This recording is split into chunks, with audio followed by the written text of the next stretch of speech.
الرحمن الرحیم الحمدللہ رب العالمین۔ گزشتہ مجلس میں جو ہے سورہ انعام کے 125ویں آیت کی تلاوت ہوئی تھی۔ آج انشاءاللہ تعالی 126ویں آیت کی تلاوت سے ہم شروع کریں گے اس کو۔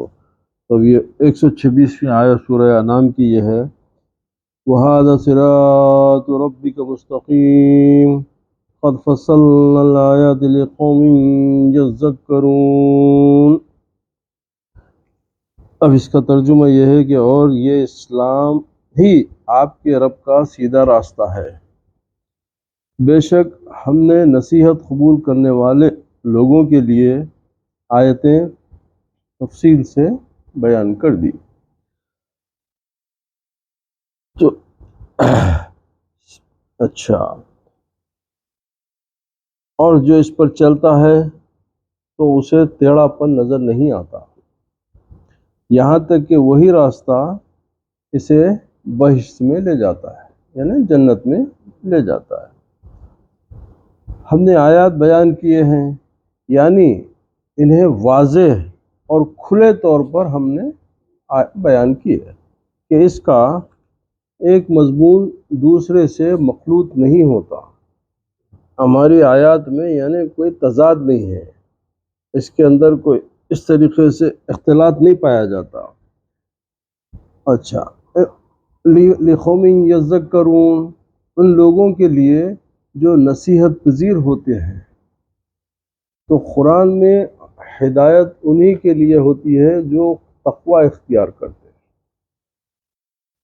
ورنہ قرآن پڑھنا تو ثواب ہے، اللہ تعالیٰ کی طرف سے اس کا ثواب ہے، عبادت ہے، مگر قرآن میں جو ہدایت حاصل کرنا، قرآن سے ہدایت ملنے کے لیے اللہ تعالیٰ ایک شرط رکھا ہے کہ وہ پہلے تم تقوی اختیار کرو۔ بغیر تقوی کے قرآن سے ہدایت ملنا بہت مشکل ہے، اور جو متقی ہوتا ہے اس کو قرآن کافی ہے۔ اس کے لیے اللہ تعالیٰ جیسا فرمایا کہ بھئی اس کے اندر ہم نے تمام زمین و آسمان کا علم، نعمتیں، برکتیں سب اس پہ رکھی ہے، اور جو تقوی اختیار، کیونکہ جیسے قرآن شریف کی جو پہلی جو دوسری سورہ ہے سورہ بقرہ، سورہ فاتحہ کے بعد پہلا بڑا سورہ ہے سورہ بقرہ، اور اس کی ابتدا میں اللہ تعالیٰ فرماتا ہے کہ الف لام میم ذالک الکتاب لا ریب فیہ ھدی للمتقین، کہ اس میں ہدایت تقوی اختیار کرنے والا۔ اب تقوی کا معیار بہت لمبی تفصیل ہے، انشاءاللہ کبھی وقت کے اوپر اس پہ بات کریں گے، فی الحال کے لیے اتنا کافی ہے کہ سیدنا فاروق اعظم رضی اللہ تعالیٰ عنہ فرمائے کہ جب تک کہ میرا ایک پیر جنت میں داخل ہو جائے، دوسرا جب تک داخل نہیں ہوئے میں اپنے آپ کو جنتی نہیں کہہ سکتا۔ ایک تقوی کی مثال بتا رہا ہوں کہ متقی آدمی اس طریقے سے اللہ تعالیٰ سے خوف رکھتا ہے، جبکہ قرآن کی بشارتوں میں جنتی ہونا سیدنا عمر شامل ہے، عشر مبشرہ میں شامل ہے، بیت الرضوان میں شامل ہے، پھر احادیث میں ذکر ہے کہ جو ہے ان کے جنتی ہونے کا بیشتر بہت مقامات پر ذکر ہے۔ اس کے باوجود ان کا یہ فرمانا، تو کیا ان کو قرآن پہ بھروسہ نہیں تھا؟ استغفر اللہ، حدیث پہ بھروسہ نہیں، یہ انہوں نے تقوی کی مثال بتائے کہ جب تقوی، جو آدمی تقوی اختیار کر، تقوی کیا ہے؟ یعنی اللہ سے ڈر۔ تو ڈر کس بات کا؟ ڈر اس بات کا نہیں کہ استغفر اللہ کہ اللہ میرے کو عذاب دینے والا ہے، اللہ میرے کو ڈانٹنے والا ہے، نہیں، کہ اللہ کو ناراض نہیں کروں، میں ہر وہ عمل سے پرہیز کروں جس سے میرے رب کی ناراضگی ہوتی ہے، کہ اللہ تعالیٰ کی، یعنی میں ہمیشہ اللہ کو خوش رکھنے کے لیے میں وہ عمل کروں جس سے میرا رب خوش ہو، وہ ڈر ہے اصل۔ یعنی ڈر سے مراد یہ نہیں ہے کہ جو ہے خدا نخواستہ جیسا ظاہر میں ہم ڈر کو سمجھتے ہیں ویسا ڈر نہیں ہے، وہ ڈر سے مراد یہ ہے کہ میں عبادت سے خدا کے قریب سے قریب ہو جاؤں، اس کی خوشی سے اس کو خوش کر کے میں اس کے قریب ہو جاؤں۔ تو خوش کرنے کے لیے یقین ہے کہ ہر وہ عمل جو اس کی پسند نہیں ہے اس سے دوری اختیار کروں، اور ہمیشہ یہ احساس رکھوں کہ میرے رتی برابر اچھائی اور میری برائی کا اللہ حساب لینے والا ہے، تو یہ اس کو ہمیشہ اس کے دماغ پہ یہ بات طاری رہے، بے خوف نہ ہو جائے، کہ بے خوف نہ ہو جائے، کہ ہمیشہ خدا کا خوف اس کے اوپر طاری رہے۔ تو ان کے لیے بولے کہ اس کے اندر ہر چیز ہے جو نصیحت پذیر ہوتے ہیں، ان کی تخصیص یعنی ان کو خاص اس لیے ہے کہ صرف وہی اس سے فیض یاب ہوتے ہیں۔ جو لوگ تقوی اختیار کرتے ہیں وہی لوگ جو ہے اس کی آیات سے فیض یاب ہوتے ہیں۔ اب اس کے بعد لہم دار السلام، یہ 27ویں آیت ہے، 127ویں، لہم دار السلام عند ربہم وہو ولیہم بما کانوا یعملون، انہی کے لیے ان کے رب کے حضور سلامتی کا گھر ہے اور وہی ان کا مولا ہے، اور ان کے اعمال یعنی نیک اعمال کے باعث جو وہ انجام دیا کرتے تھے تو اب ان کو پریشانی نہیں رہتی، کیونکہ ان کو معلوم ہے کہ تیرے پاس میرے لیے اچھا گھر ہے اور تو ہی میرا دوست ولی ہے، اور میں میرے جو اعمال کا انجام بھی تیرے پاس ہی ہے۔ تو اب اس کا یہ ہے کہ یہ ایک سوال مقدر کا جواب ہے، یہ ایک سوال مقدر کا جواب ہے۔ سوال یہ ہے کہ گویا کہا گیا کہ جو لوگ قرآنی آیات سے نفع پاتے ہیں اللہ تعالیٰ نے ان کے لیے کتنا انعام تیار کیا ہے۔ قرآن شریف سے جو لوگ نفع پاتے ہیں ان کے لیے کتنا انعام کیا ہے، اس کے جواب میں کہا گیا کہ ان کے لیے دار السلام، سلامتی کا گھر ہے، ان کے لیے اللہ کے ہاں سلامتی کا گھر ہے، ایک ایسی سلامتی کی تیار کی گئی ہے جس سے ہر قسم کے دکھ اور درد اور تکالیف دور رکھے گئے۔ تو سلامتی ہے تو بس ہر چیز کا دکھ درد اب کچھ نہیں ہے، وہ سلامتی ہے، یعنی ان کے لیے جنت ہے۔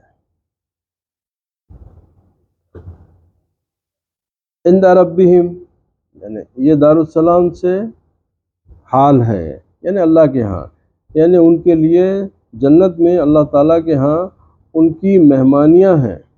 اب وہ آپ کی مہمان نوازی کرے گا، آپ کو امن کا گھر دے گا اور آپ کے لیے مہمان نوازی بھی کرے گا۔ یہ ایسے ہے جیسے کہا جاتا ہے کہ نحن الیوم عند فلان، یعنی ہم آج فلاں کے ہاں ہوں گے، بولتے نا بھئی آج فلاں جگہ دعوت ہے، فلاں کے پاس جا رہے ہیں، فلاں کے، تو اس طریقے سے یعنی اس کی مہمانی اور کرم نوازی سے سرشار ہوں گے۔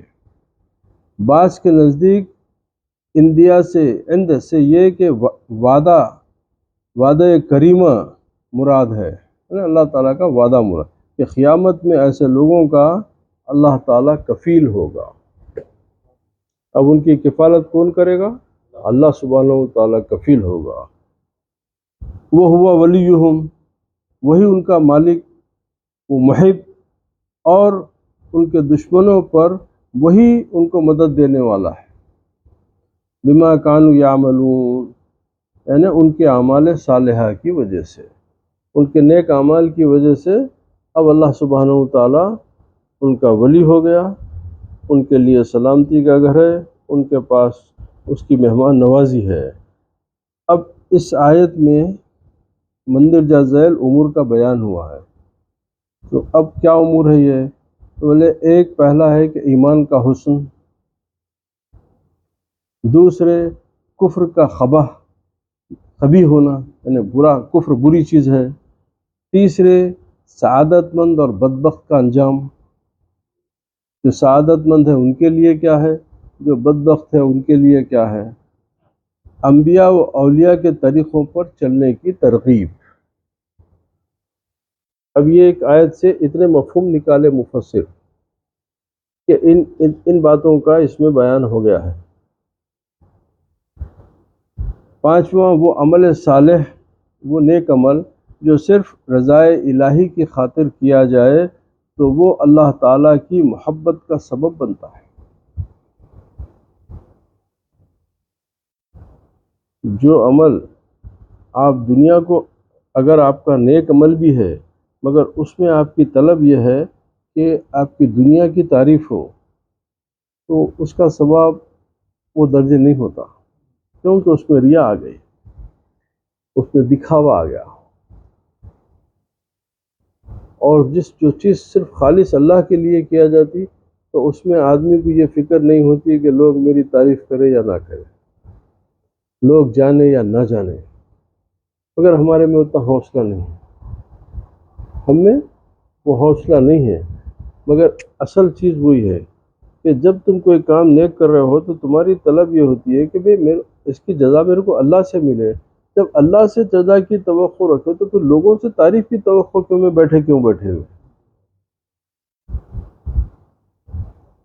تم کو لوگوں کی توقع کی کیوں امید لگی ہوئی ہے کہ لوگ اچھا بولنا؟ یہ کیا پرواہ ہے، لوگ اچھا بولے برا بولے، تم اگر اللہ کے لیے کرے ہیں تو اس کے اوپر چھوڑ دو، جزا وہ دے گا۔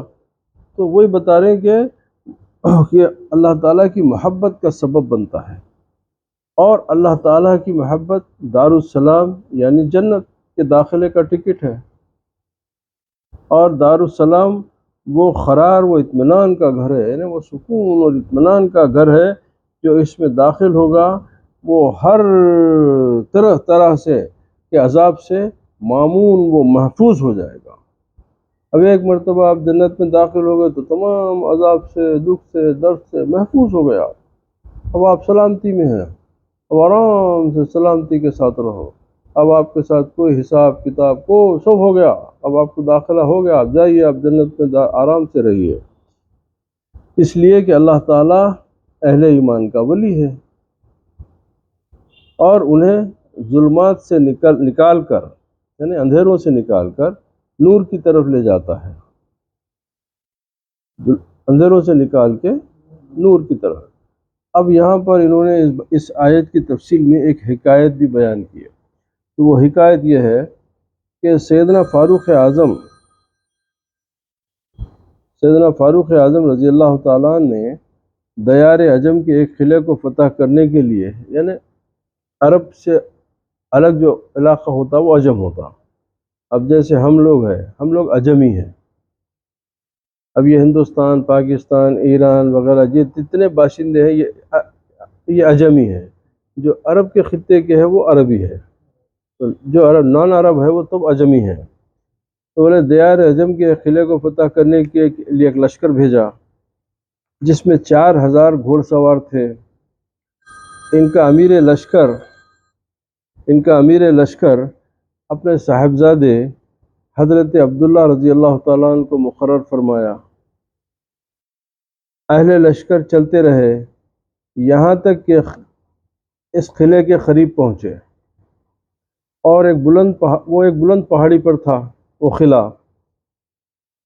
اہل لشکر فرماتے ہیں کہ ہم نے اس کا محاصرہ کر لیا، یعنی اس کو گھیرے میں لے لیا، لیکن وہاں تک ہتھیار پہنچانے کا کوئی سبب نہ تھا۔ اس قلعے کے اندر کفار کا لشکر تھا، اور امیر لشکر ایک عورت تھی جو نہایت حسینہ و جمیلہ تھی۔ حضرت عبداللہ بن عمر رضی اللہ تعالیٰ عنہ فرماتے ہیں کہ ہم اس قلعے کے محاصرے سے بہت تھک گئے، گھیر تو لے لیے مگر انتظار کر رہے ہیں اب کہ کفار پر ہتھیار استعمال کرنے کا موقع نہیں مل رہا۔ ایک دن کفار کی امیر لشکر نے ہمارے لشکر کی طرف ایک دریچے سے جھانک کر دیکھا، یعنی کھڑکی سے جھانک کر دیکھا، تو اس کی نظر ایک نوجوان عربی پر پڑ گئی، جو وہ بھی حسین و جمیل اور شکیل تھا، جنگی مہارت بھی اسے خوب حاصل تھی، وہ ایک گھوڑے پر سوار تھا۔ کفار کی امیر لشکر ہمارے نوجوان کو دیکھتے ہی اس پر فریختہ ہو گئی، اور روز بروز اس کے عشق میں پگھلنے لگی۔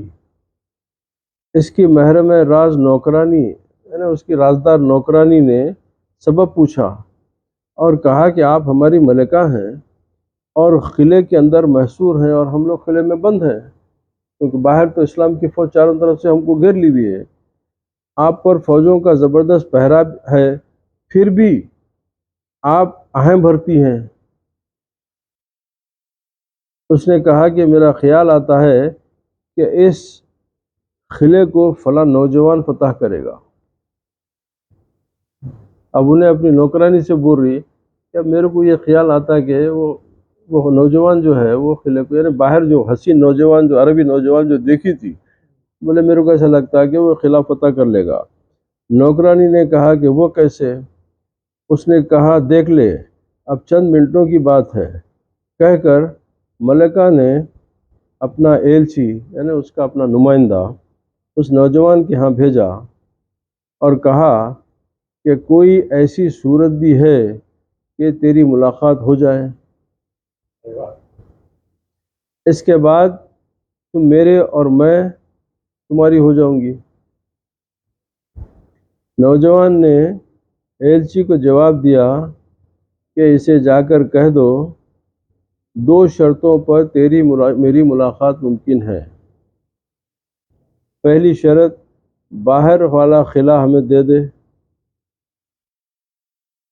دوسرا، اندر والا اس کو مکے کو جواب، ملکہ کو جواب پہنچا تو اس نے دوبارہ ایلچی بھیج کر وضاحت چاہی کہ باہر والا قلعہ تو میں سمجھ گئی ہوں کہ میں اپنی شاہی تمہارے سپرد کر دوں، لیکن اندر والے قلعے سے کیا مراد ہے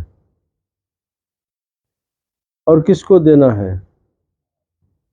اس نوجوان نے سمجھایا کہ اندر والے قلعے سے تمہارا دل مراد ہے،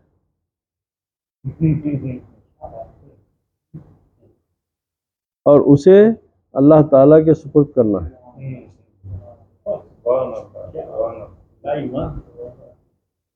ملکہ نے یہ سن کر جواب بھیجا کہ نوجوان سے کہو کہ اپنا لشکر اندر قلعے میں لا لو،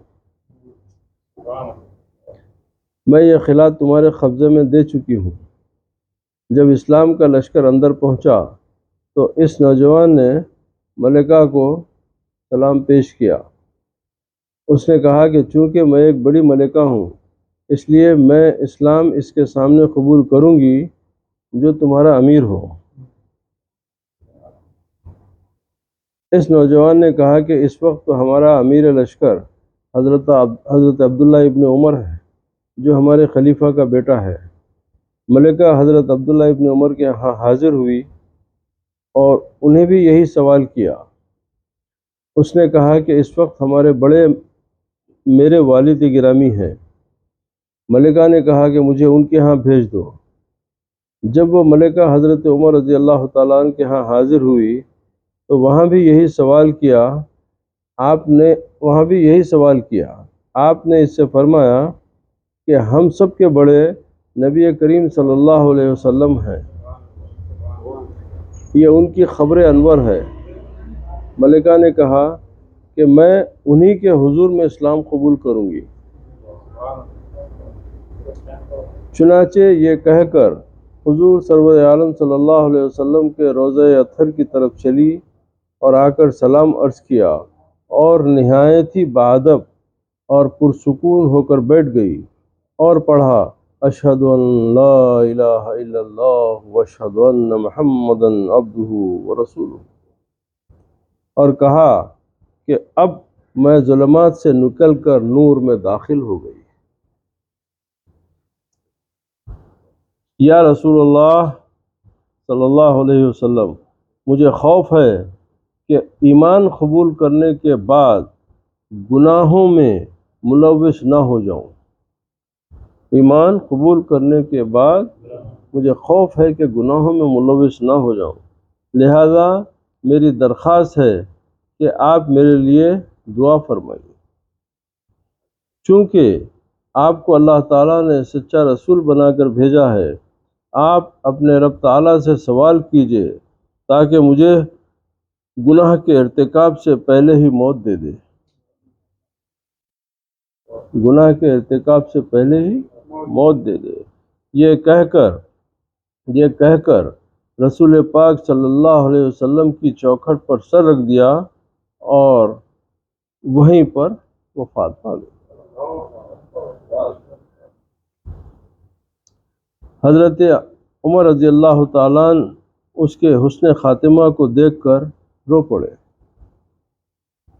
اور اس کی تجہیز و تکفین کا حکم دیا، اس کی تجہیز و تکفین وغیرہ کر کے اسے صحابہ کرام رضی اللہ تعالیٰ عنہ کے درمیان جنت البقیع میں دفن کیا گیا۔ اس پر حضرت حافظ شیرازی کے ایک شعر سے انہوں اپنی تفسیر کو اور آگے بڑھا رہے ہیں۔ فرمایا کہ موت کے دونوں میرا تابوت میرا تابوت سر اس کے بنانا تاکہ میں ہوا میں بہت اونچی پرواز کر سکوں، یعنی موت کی میرا تابوت اس طریقے سے بناؤ تاکہ میں ہوا میں اونچی پر پرواز کر سکوں۔ اے اللہ تعالیٰ ہمیں ان لوگوں سے بنا جو تیرے سیدھے راہ پر چل کر قلب سلیم کے ساتھ تیرے حضور میں پہنچ کر عذاب علیم سے نجات پاتے ہیں۔ الحمدللہ رب العالمین، والصلاة والسلام علی سید الانبیاء والمرسلین وعلی آلہ واصحابہ طیبین الطاہرین برحمتک یا ارحم الراحمین۔ چلیے آج ان دو آیتوں پر ہم